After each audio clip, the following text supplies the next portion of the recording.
Cimsa FKWNS presents Poci. Episode 4. Halo teman-teman semuanya, kembali lagi bersama podcast Cimsa FKWNS atau Poci. Perkenalkan kembali, aku Hilya sebagai Alumni Director Cimsa FKWNS 2020-2021. Nah, di episode Poci kali ini kita bakal diskusi bareng nih teman-teman sama teman aku yang merupakan Public Health Leader atau PHL. Coba kenalin diri dulu yuk. Halo, selamat malam semuanya. Kenalin aku Hanif. Bener kata Hilya, aku di sini sebagai seorang PHL atau Public Health Leader. Nah, hari ini aku akan nemenin Hilya untuk ngisi Poci episode kali ini. Ya, salam kenal semuanya.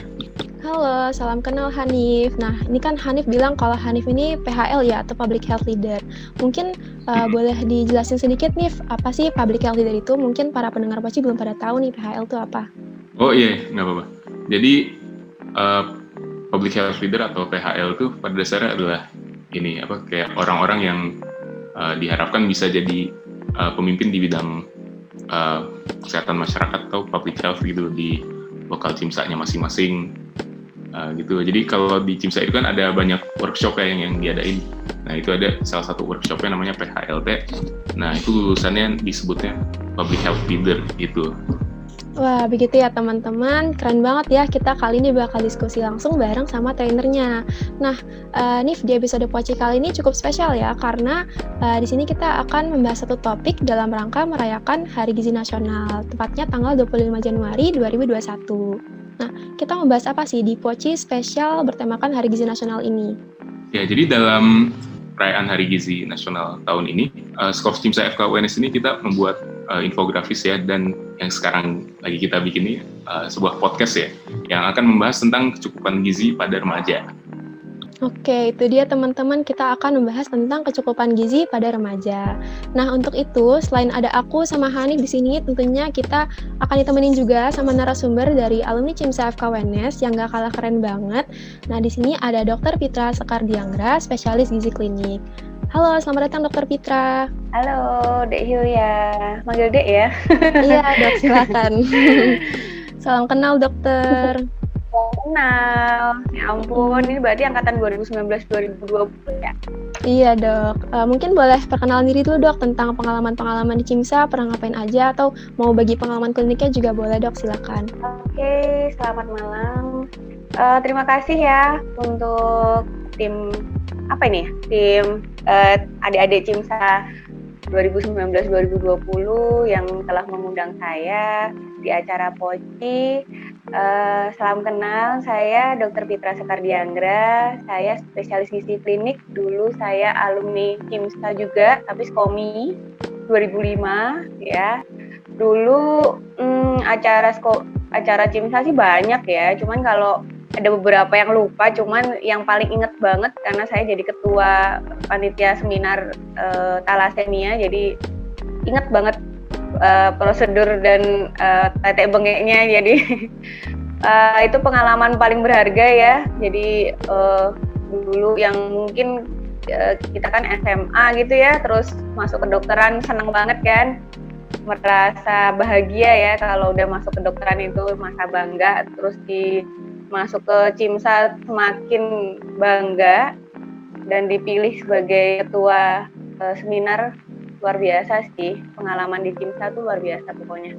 Berguna banget buat kalau kita udah kerja organisasiannya, luar biasa. Oke. Kalau di klinik, untuk di klinik sebetulnya banyak pasien-pasien yang ke saya itu banyaknya pasien obesitas. Kalau remaja jarang. Cuman kalau yang banyaknya memang obesitas sama gizi buruk. Jadi anak yang kurang gizi atau berat badan nggak naik-naik itu ke saya biasanya gitu. Wah, itu dia teman-teman, keren banget ya narasumber kita kali ini, bisa didengar dari pengalaman-pengalamannya. Nah, oke Dok, mungkin kita lanjut aja ya ke pembahasan kita tentang kecukupan gizi pada remaja. Ini ngebahas seputar ini Dok, menurut dokter, kondisi kecukupan gizi remaja di Indonesia dalam 5 tahun terakhir ini bagaimana sih Dok? Kalau kecukupan jelas menurut Riskesdas 2018 aja masih tersorot ya untuk kebutuhan gizi pada remaja ya, karena memang ada 4 sih sebetulnya yang disorot sama Riskesdas itu dari Kemenkes juga. Itu adalah 1 anemia, yang kedua adalah stunting atau kurang dari protein ya, kecukupan proteinnya kurang. Kemudian kecukupan vitamin dan mineralnya juga kurang. Kemudian yang terakhir adalah obesitas. Lagi-lagi obesitas. Ternyata masuk ke dalam masalah remaja saat ini sih. Jadi memang harus disorotin juga ya, kita di bidang kedokteran itu nggak cuman periksa pasien yang sakit, yang benar-benar sakit gitu ya, yang udah ke kita benar-benar yang mungkin dengan keluhan banyak yang demam, yang apa gitu ya. Sekarang udah enggak sih, sekarang lebih ke sosial juga ya. Kalau apalagi nanti di puskesmas kerasa banget sih ngurusin pasien anemia, ngurusin keluhan yang kecil-kecil yang menurut kalau di UGD mungkin nggak terlalu ya. Kalau untuk teman-teman yang UGD tuh nggak begitu memikirkan itu, tapi kalau udah di puskesmas, di poli, wah kerasa banget itu pokoknya. Kelihatan mana yang masalah-masalah yang terjadi di masyarakat gitu. Jadi cukup kalau kita membahas gizi ini cukup unik ya Dok ya ternyata. Jadi tadi seperti yang dokter bilang dan dari beberapa sumber yang saya baca termasuknya salah satunya termasuk Riskesdas yang dokter sebutkan tadi. Jadi Indonesia ini kan sekarang menghadapi namanya triple burden malnutrition ya. Jadi kita menghadapi wasting, stunting dan obesitas sekaligus. Kalau dipikir-pikir kan unik ya Dok ya. Di satu sisi jadi ada orang yang ternyata kelaparan gitu, kurang gizi, tapi di satu sisi juga ada orang yang terkena penyakit gitu karena ya tadi obesitas gitu. Nah kok bisa gitu sih Dok? Sebenarnya gini, malnutrisi itu ada 2. Jadi yang kurang gizi dan kelebihan gizi. Namanya malnutrisi itu kan ada gangguan dari nutrisi. Jadi si obes ini ada gangguan juga dia ya. Jadi gangguannya itu dia terlalu berlebihan yang diasup. Jadinya dia termasuk malnutrisi gitu. Jadi malnutrisi itu sebenarnya ada 2. Jadi bukan yang kurus itu malnutrisi, salah. Sekarang itu malnutrisi ada 2. Jadi yang kurus dan yang gemuk itu malnutrisi. Oh jadi ternyata gemuk pun juga sebuah bentuk malnutrisi ya Dok ya? Oh, ya. Betul. Jadi hati-hati. Jadi yang mungkin yang merasa dia, aku gemuk sehat, salah gitu. Hati-hati itu, karena kan resikonya memang banyak ya kalau udah kegemukan itu ya, kardiovaskuler, terus sekarang apalagi COVID ya. Jadi menurut penelitian itu yang pasien-pasien yang obesity ya, itu lebih 2 kali lipat lebih gampang kena COVID dan bergantung pada ventilator. Jadi teman-teman yang mungkin ketemu teman yang obesity, mumpung ini COVID agak mulai hidup yang sehat ya, karena kan juga di rumah kan mager ya gitu. Bener Dok. Pesenan gitu kan. Jadinya dan kegiatannya kan juga nggak terlalu banyak kayak dulu ya gitu. Jadinya ya peningkatan berat badan waktu pandemi memang signifikan sih gitu, pengaruh ke terkena infeksi COVID juga. Kasihan sih, banyak yang gagal nafas biasanya sering. Jadi kalau kita kaitkan dengan pandemi ini, ternyata isu gizi itu juga sangat relevan ya Dok ya. Tapi ini sebelum kita ngomong ke situ lagi Dok, coba kita mundur lagi nih, kita balik ke benang merah. Nah jadi bagaimana sih Dok standar gizi remaja yang harus terpenuhi gitu? Kalau standar, kita berarti harus tetap gizi seimbang ya. Semuanya tuh sama, dari bayi sampai lansia itu yang penting adalah gizi seimbang.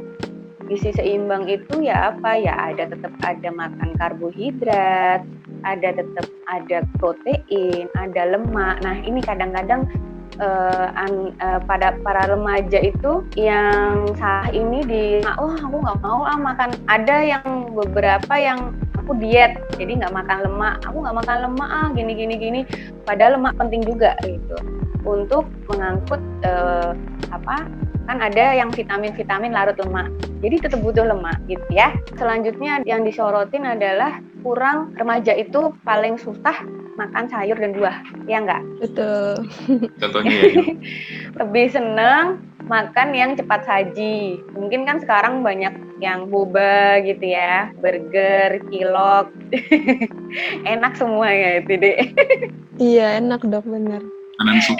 Iya, itu cuman dia dapetnya paling karbohidrat, proteinnya nggak ada gitu. Itu berarti gizinya nggak seimbang gitu.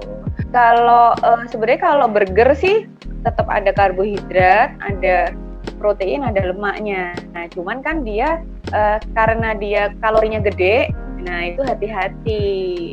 Jadi ini sangat terkait dengan lifestyle remaja zaman sekarang ya dok ya?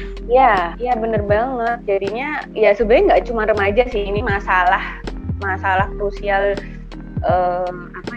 anak-anak sampai dewasa sih ya. Kalau ini obesitas pada anak-anak ya juga seperti itu, remaja juga seperti itu, sama dewasa juga seperti itu. Cuman kalau anak-anak masih tergantung orang tuanya nih, oh boleh apa enggak gitu. Karena remaja itu masa-masa labil ya, kadang-kadang apaan sih gitu, atau mungkin nongkrong, aku mau nongkrong kalau enggak di Starbucks enggak kece gitu, kadang-kadang gitu, kalau enggak beli ini enggak kece gitu kan.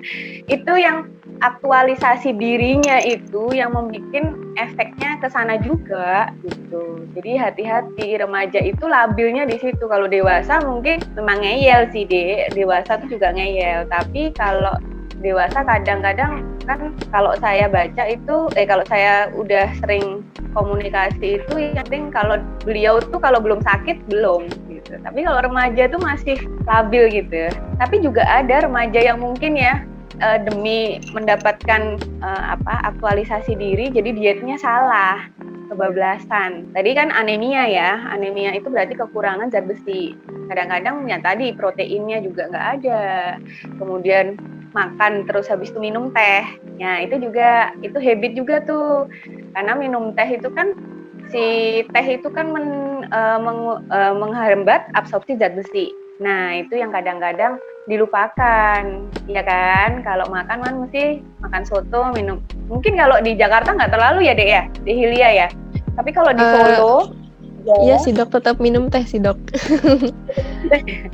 Kalau di Jawa itu kalau makan apa mesti minumnya teh. Cuman kalau pagi eyang-eyang itu enaknya minum teh gitu-gitulah. Pokoknya kalau di Jawa tuh teh tuh the best lah gitu. Itu yang harus dirubah juga sebetulnya. Asupannya yang harus dijaga yaitu yang nggak seimbang itu tadi. Seratnya biasanya juga kurang kan. Ya tadi sayur dan buah juga kurang. Kemudian cairan juga biasanya juga kurang ini. Cairannya biasanya lebih mengutamakan yang berwarna. Utamain mungkin ya tadi susu, boba gitu.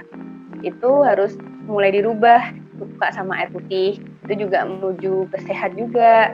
Sama ini kalau yang putri, karena kan jadi ibu ya nantinya ya, hati-hati. Kita harus persiapan tuh supaya nanti anaknya, jadi ada penelitian itu kalau yang remaja putri yang anemia, anaknya akan terjadi BBLR, ya berat bayi lahir rendah. Jadi tuh hati-hati kalau kita nggak mau nantinya repot gitu ya, anak kita BBLR itu kan repot banget tuh. Nah kita harus memperbaiki mulai sekarang, ya kan? Mulai sekarang. Kalau saya udah lewat ya.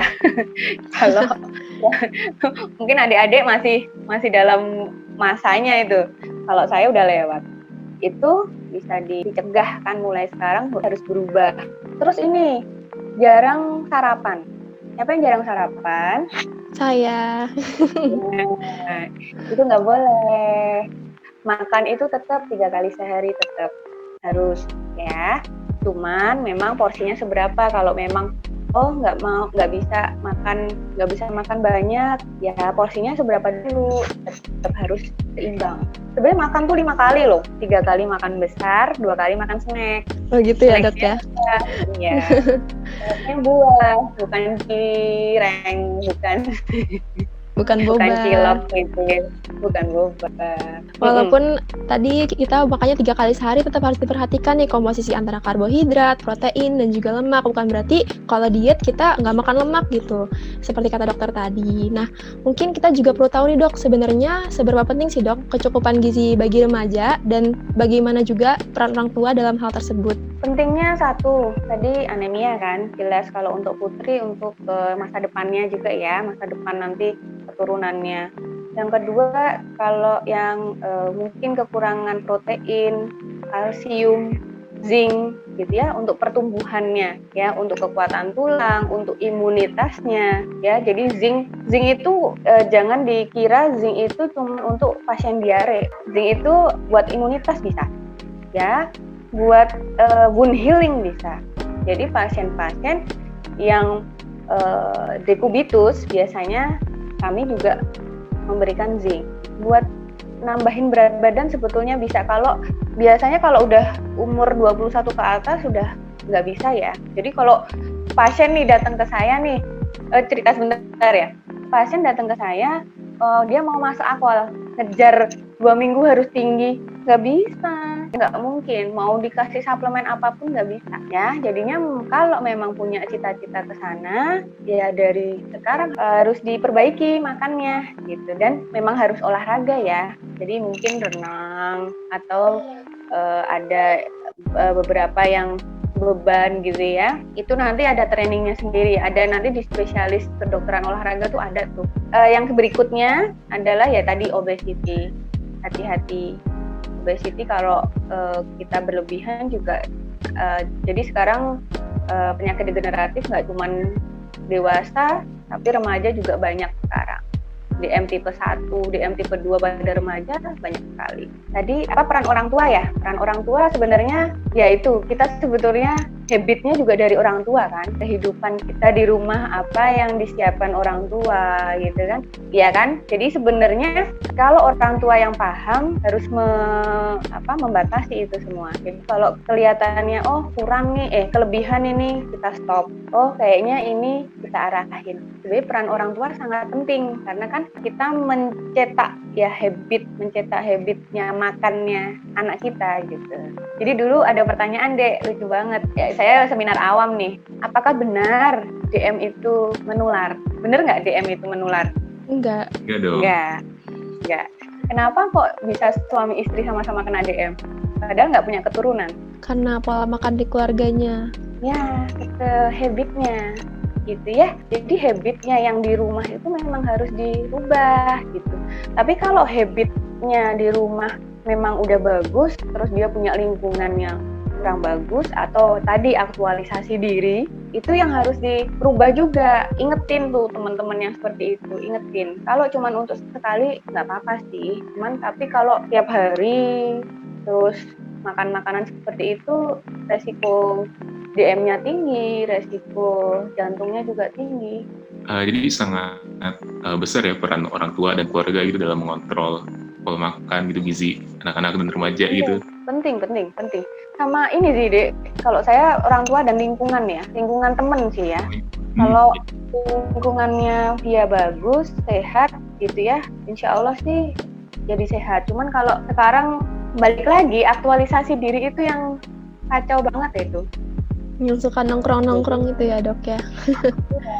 Demi foto kan, demi aku bisa beli ini, gitulah pokoknya yang kadang-kadang anak-anak zaman sekarang begitu ya gitu. Ya dipikir-pikir lagi bener juga ya Hil ya, kayak kita ngerasa Iya bener banget, relate banget ya Nif ya. Iya, nah terus tadi kayak dokter kan udah sempat nyebutin beberapa masalah gizi gitu ya yang suka terjadi, yang sekarang terjadi pada anak-anak remaja gitu. Nah terus bagaimana sih dok dampak jangka panjangnya permasalahan gizi tadi yang udah disebut itu terhadap pertumbuhan dan perkembangan anak-anak dan remaja? Ya kalau yang tadi anemi jelas ya, konsentrasinya pasti berkurang, lebih cepat lelah. Terus kalau yang putri kemungkinan mensisnya juga bisa nggak teratur, atau mungkin lemas terus, jadi aktivitasnya juga tidak bagus kan jadinya kalau nggak semangat gitu kan. Terus kemudian kalau stunting gitu ya. Kalau pendek gitu ya, perawakan pendek juga nanti mungkin mengejar cita-citanya juga kurang lebih. Jadi kan kayak tadi yang Apol tadi kan syarat-syaratnya gitu kan. Itu dari segi cita-cita. Kalau dari segi mungkin nanti dia remaja putri melahirkan, kan juga dilihat tuh komposisi panggulnya juga. Kalau tidak bagus nanti susah melahirkan. Yang kedua, kekebalan tubuh jelas ya. Kalau proteinnya kurang, komposisinya nggak seimbang, kekebalan tubuh juga menurun gitu. Kemudian ya kalau obesitas jelas ya, obesitas itu inflamasinya tinggi. Kalau inflamasinya tinggi berarti imunnya turun. Kalau imunnya turun lebih gampang terkena penyakit infeksi lainnya. Jadi hati-hati itu teman-teman yang obesity. Untuk jangka panjangnya paling ke situ, apalagi ini COVID ya. Lebih hati-hati aja, kita harus benar-benar jaga kondisi. Jika memang butuh vitamin, monggo mau minum vitamin. Jika memang dirasa cukup dari makanan, boleh dari makanan. Asal tetap protokol kesehatan tetap dijaga. Kayak gitu ya dok ya, jadi banyak banget dampak panjangnya teman-teman, sampai ke imunitas tubuh, terus juga ke hal-hal lainnya sampai bisa memicu infeksi penyakit yang lain seperti itu. Nah, tadi juga dokter sempat nyebutin tentang stunting nih dok. Nah, kita mau tahu lebih dikit nih mungkin tentang stunting. Gimana sih dok pendapat dokter tentang stunting, atau mungkin boleh dijelasin stunting itu apa? Stunting itu pertumbuhannya terhambat ya, jadinya dia tidak sesuai dengan rata-rata tinggi dari umurnya. Itu berpengaruh pada kecerdasan. Jelas itu stunting itu kan malnutrisi ya, berpengaruh pada kecerdasan anak juga. Terus ya lagi-lagi imunitas. Terus lagi-lagi kesehatan yang lain ya, kayak penyakit degeneratif itu selalu muncul di stunting. Oke. Mungkin nanti di searching ya, banyak kok nanti stunting sama penyakit degeneratif itu banyak. Ya apa sih yang membedakan anak stunting dengan anak yang misalkan cuma sekedar pendek gitu karena kurang gizi gitu dok? Kalau stunting tuh biasanya dia memang kronis ya, jadi dalam waktu lama beda banget sih sebetulnya perawakan pendek ya maksudnya ya. Jadi kalau stunting tuh lebih sering keluar masuk, jadi demam gitu ya, diare gitu, pasti ada yang seperti itunya. Ada yang penyakit-penyakit yang dia keluhkan tiap bulannya tuh pasti ada. Tapi kalau perawakan pendek enggak. Jadi membedakan itu sama ya mungkin hasil-hasil lab. Kalau mau di puskesmas kan biasanya terus nanti dicek-cek lab gitu kan. Biasanya hasilnya juga anemia gitu-gitu. Jadi anak stunting ini ya dok, dia gampang terkena penyakit infeksi juga gitu ya dok ya, selain sekedar pendek gitu. Iya. Nah terus dok, kan kalau misalkan ada bayi yang stunting itu kan sebaiknya diperbaiki kondisi gizinya kan sebelum umurnya 2 tahun ya dok. Nah namun kalau misalkan ada remaja nih dok yang stunting gitu, ya jadi umurnya udah remaja gitu, itu mungkin nggak sih dok kondisinya kita perbaikin? Kalau remaja udah maksudnya diperbaikin mungkin dari segi imunitasnya aja kali ya, tapi untuk kecerdasannya, untuk perawakannya udah nggak bisa. Tapi untuk biar dia tidak terjadi penyakit degeneratif mungkin kita bisa mulai kejar, tapi tidak secepat kalau kita dari awal dari bayi, dari balita sudah kita kejar. Tapi biasanya memang kalau stunting lebih cepat ini ya, maksudnya keluar masuk rumah sakit jadinya terus nggak ada gitu, seringnya begitu. Jadi nggak sampai dewasa gitu udah gitu. Makanya kita benar-benar kenapa sekarang disorot lagi kan, sebenarnya kan itu dari zaman dulu itu udah masalah gizi gitu loh, masalah gizi yang udah ini kayak jadi spotlight lagi ya dok, kayak dibahas lagi masalah stunting. Iya, karena kan itu ya pernah ke ini IKM udah pernah belum dek? Apa tuh dok? Belum dapat IKM ya, ilmu kesehatan masyarakat. Oh. Ada nggak kalau sekarang? Gak ada ya? Belum. Yang puskesmas itu belum ya? Kalau kalian belum ya? Belum dok ya. Itu kan nanti kan jadi kalau di pedesaan ya, non sewu di pedesaan itu makannya empasi ya. Kalau udah mulai makan nih cuma nasi sama sayur, dan itu sayur aja kuah dan cuman bayam gitu. Bayamnya cuma berapa helai gitu. Kayak gitu. Itu yang bikin ini ya, bikin miris ya. Padahal orang tuanya punya HP bagus kalau sekarang itu. Waduh. Kalau dulu mungkin enggak gitu. Iya. Tapi Jadi, anaknya makannya cuma bubur sama kuah gitu. Cukup prihatin ya dok ya. Iya. Jadi tadi kalau remaja yang mengalami stunting itu agak sulit ya dok ya memperbaiki kondisinya, paling cuman ke mencegah penyakit degeneratif ya, seperti itu dok. Sama infeksi sih ya. sama infeksi. Baik. Mungkin selanjutnya saya ingin bertanya lebih lanjut tuh tentang sistem pelayanan kesehatan. Apakah saat ini sistem pelayanan kesehatan di Indonesia udah turut berperan baik dalam pemenuhan gizi remaja di Indonesia?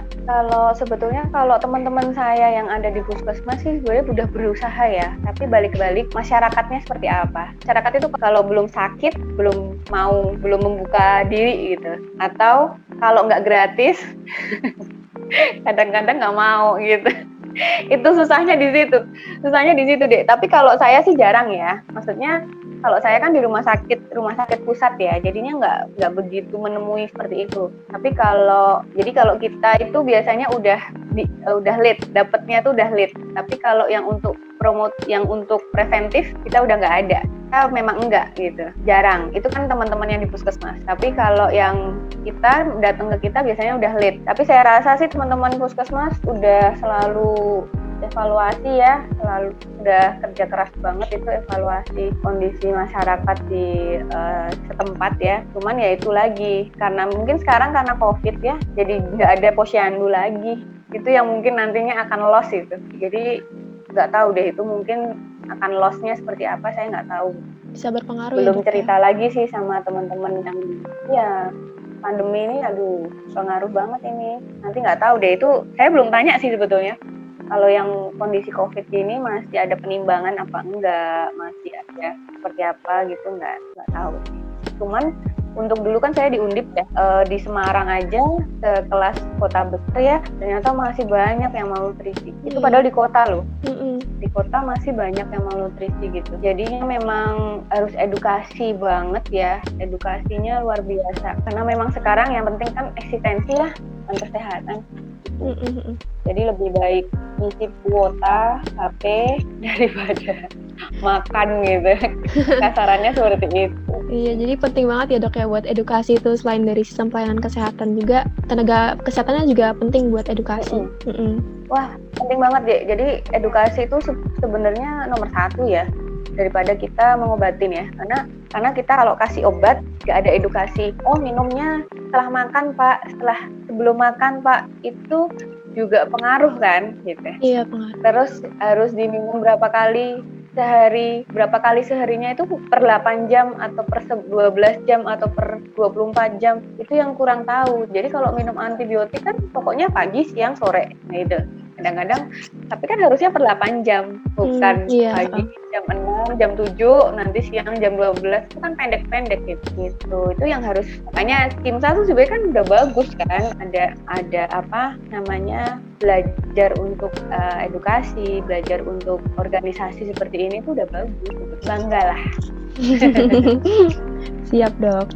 Oke dok, kan kayaknya nih udah sebutkan berapa kali ya tadi tentang eksistensi ide pengaruhnya ke pola makan gitu kalau pada remaja. Jadi bagaimana sih dok pengaruh perkembangan teknologi kayak sekarang dengan adanya kayak GoFood gitu-gitu kan makin gampang tuh dok kita ngikutin keinginan gitu. Gimana sih pengaruhnya terhadap intake gizi dan nutrisi remaja kan? Sebenarnya sih nggak masalah ya GoFood sama yang GrabFood gitu ya. Nggak masalah tetap. Yang masalah adalah dari kita kan, karena kita bisa ngontrol nggak kita pilih makanannya itu, karena kan itu pemilih ya. Jadi kalau mungkin janganlah kita pagi gitu ya udah makan nasi goreng, pagi bubur ayam gitu ya, mungkin siangnya nanti mie gitu ya, mie plus nanti mie tea gitu, malamnya nanti nasi goreng. Nikmat banget nasi goreng plus mungkin kalau malam itu apa ya, susu sapi murni gitu, enak banget. Janganlah kayak gitu. Atau mungkin malamnya makan martabak gitu ya. Martabak kan sekarang martabaknya banyak tuh yang lucu-lucu. Janganlah kayak gitu. Mungkin kalau mau GrabFood, GoFood juga milih. Jadi pagi makannya mungkin mau beli boleh, karena mungkin kan nggak sempat masak. Kalau siang, kalau bisa, kalau anak kos nggak punya tempat buat masak gitu ya, cari tempat makanan yang mungkin menjual makanan yang lebih sehat. Contohnya mungkin nasi, ada sayur. Apa tuh kalau di Solo kan pokwe ya, lebih mending pokwe kalau saya. Jadi ada nasi, ada sayur, ada lauk gitu. malah lebih menurut saya lebih ada ini ya, lebih seimbang ya kalau POW itu ya. Iya, yang penting seimbang ya dok ya. Pilihnya. Sebenarnya. Kita pokoknya intinya kita harus memilih, kan kalau GrabFood itu kan kita milih ya, milih kan lebih gampang ya, kecuali kita diajak ke tempat makan, nah kita nggak bisa milih tuh. Tapi kalau ini kan kita bisa mengontrol diri sendiri, yang penting harus kita ngitung. Ada tuh teman saya yang suka gitu ngitung, jadi pagi udah berapa kalori ya, Ya ampun. udah berapa kalori ya gitu. Ada tuh juga kayak gitu. Ya sebenarnya bukan masalah kalorinya ya, selain kalori juga komposisinya lagi-lagi gitu. Oke deh, ya itu dia teman-teman. Kalau misalkan udah ada Gojek atau Grab itu malah harusnya dimanfaatkan buat kita lebih pintar dalam memilih-milih makanan ya dok ya. Lalu kan tadi dokter juga menyebutkan ya dok ya, kalau di masa pandemi ini kan pengaruhnya cukup signifikan terhadap kecukupan gizi. Nah itu bagaimana sih dok perbedaan antara kondisi kecukupan gizi pada sebelum pandemi dan juga saat pandemi itu bagaimana perbedaannya dok? Kalau sebelum pandemi kita mungkin bisa kegiatan ya, masih ada kebebasan untuk aktivitas fisik gitu. Setelah pandemi ini yang kita terhambat untuk aktivitas fisik ya, yang itu, dan kita kan awal-awal pandemi itu kan wah kita seneng kan, mungkin anak-anak teman-teman yang SMA kuliah gitu kan libur gitu ya, wah mau libur nih gitu. Jadi mesennya seenaknya gitu kan, itu yang berpengaruh. Jadi pengaruhnya adalah ya itu tadi, mungkin dulu sama, pemilihannya sama, karena tapi bedanya apa, aktivitasnya. Sekarang banyak magernya kan, banyak di rumahnya, banyak kita cuman kuliahnya Zoom. Kalau dulu mungkin kita bisa lari ke kelas gitu ya, kalau telat itu larinya lebih cepat, jadi kalorinya lebih apalagi kelasnya di atas gitu kan, itu lebih cepat, lebih kalorinya lebih terbuangnya lebih banyak gitu loh. Sama sebetulnya, tapi yang perbedaannya di aktivitas fisik kalau saya sih. Berarti tetap kalau bisa diusahain aktivitas fisiknya tetap dilakuin ya dok ya di rumah ya. Betul. Oke, menarik banget ya teman-teman jawaban tadi dari pembahasan obrolan kita tadi. Semoga dari pembahasan tadi itu teman-teman para pendengar Poci bisa belajar banyak ya, terutama tentang kecukupan gizi pada remaja. Jadi buat teman-teman terutama yang masih remaja, yang masih sering makan makanan yang tidak seimbang tadi, ya sering goput makanan yang tinggi kalori atau gimana, itu tetap diperhatikan ya pola makannya. Ya nggak, Nif? Iya bener banget tuh, kita nih udah ngobrol berapa menit nih tadi, lama banget ya, dan itu udah kayak diulang-ulang gitu ya, beberapa poin kayak kita tuh harus kontrol diri gitu ya, kontrol makanan gitu, kita seimbangin pola makan, dan masih banyak lagi sih sebenarnya pelajaran-pelajaran yang bisa kita ambil dari pembahasan tadi ya. Setuju banget sama Hani. Ya. Oke dok, pembahasannya sampai sini aja. Mungkin dari Dokter Pitra ingin menambahkan kata-kata penutup buat para pendengar Poci nih. Oke, pendengar Poci, mungkin buat adik-adik, mari kita hidup sehat ya. Hidup sehat itu bukan makan yang banyak gitu ya. Hidup sehat itu makan seimbang, ditambah dengan aktivitas fisik. Jadi mungkin kalau sekarang banyak Zoom class, cuman buat Zoom class aja, mungkin carilah kegiatan yang aktivitas mungkin olahraga ringan gitu ya di rumah gitu, yang mungkin di ruangan banyak tuh di YouTube yang mungkin Tabata lah apalah, banyak, nanti bisa di searching sendiri. Nah itu harus ditingkatkan. Kemudian hati-hati, tetap kita protokol kesehatan. Jangan kalau ngerjain tugas bareng-bareng di kafe gitu, sama aja sebetulnya kalau itu ya. Karena kita memang harus benar-benar menjaga diri, menjaga keluarga, yang itu harus dijaga ya. Kemudian jika ada teman-teman, mungkin saudara yang memang ini kayaknya ke arah stunting nih gitu, atau ke arah obesitas nih, segera diedukasi, belajar mengedukasi gitu ya, bukan menghakimi ya, mengedukasi. Jadi nanti belajar ya, beda loh kita mengejudge, menghakimi atau mengedukasi itu tipis ya. Jadi biasanya sensitif gitu ya. Yang berikutnya tetap solid ya, di tim saya tetap solid. Mungkin kalau ada masalah jangan dibawa terlalu lama, mungkin dibicarakan secara keluargaan, karena teman-teman kita ini bisa jadi keluarga besok deh. Jadi besok mungkin ketemu di Hilya di Jakarta, tolong dong saudaraku ada di sana ya gitu. Jadi sekarang berasa banget. Jadi kalau ada teman saudara yang sakit gitu ya, kita lebih cepat tolong dong cariin plasma gitu ya. Oh di sana ada nggak gini-gini gitu, cepet deh. Jadi makanya kita jaga nih kesulitan adik-adik, kesulitan teman-teman yang di Kinsa, jangan sampai masalah dibawa sampai besok-besok. Pasti besok akan saling membutuhkan. Gitu. Jadi penting banget ya dok ya relasi tuh. Kayak setuju banget tadi kata dokter Pitra, walaupun di masa pandemi ini kita harus hati-hati ya teman-teman ya buat dalam memilih makanan dan juga tetap banyak beraktivitas biar kalorinya tuh pada terbakar gitu. Oke, makasih banyak dokter Pitra udah mau meluangkan waktunya untuk mengisi Poci pada episode kali ini yang dalam rangka merayakan Hari Gizi Nasional. Terima kasih banyak dok. Terima kasih ya Dek Hilya, Dek Hanif, Dek Sasa ya tadi ya, Dek Sasa, Dek Alsisa. Maaf jika ada kesalahan dari saya, mohon dimaafkan jika ada salah-salah kata, salah-salah perbuatan ya. Gitu, semoga sharingnya tadi bermanfaat. Amin. Ya, makasih banyak dok udah sharing-sharing dengan kita. Ya. Makasih banyak juga buat Hanif yang udah nemenin main-main di Poci kali ini. Gimana Nif? Seru nggak main-main di Poci? Ya asik banget ya ternyata mampir ke Poci gitu. Kita ngomongin tentang, ya tadi kan ngobrolin tentang gizi ya. Aku tuh sebenarnya masih ada banyak pertanyaan gitu loh, pengen nanya-nanya. Nanti Seru banget deh. Chat aja ya. Siap dok. Nanti minta nomor saya Dek Hilya. Iya, jadi belajar banyak ya Nif ya. Kita di sini apalagi kita masih remaja nih, kita belajar banyak banget gak sih Nif di sini? Iya. Oke deh, kita udah selesai nih seluruhan di episode Poci kali ini. Terakhir, makasih banyak buat teman-teman yang udah mau dengerin Poci dan sampai jumpa di episode selanjutnya ya. Dadah. Dadah semuanya. Dadah. Thank you for joining us on Poci. And also be sure to tune in for our next episode. KIMSA, empowering medical students, improving nation's health.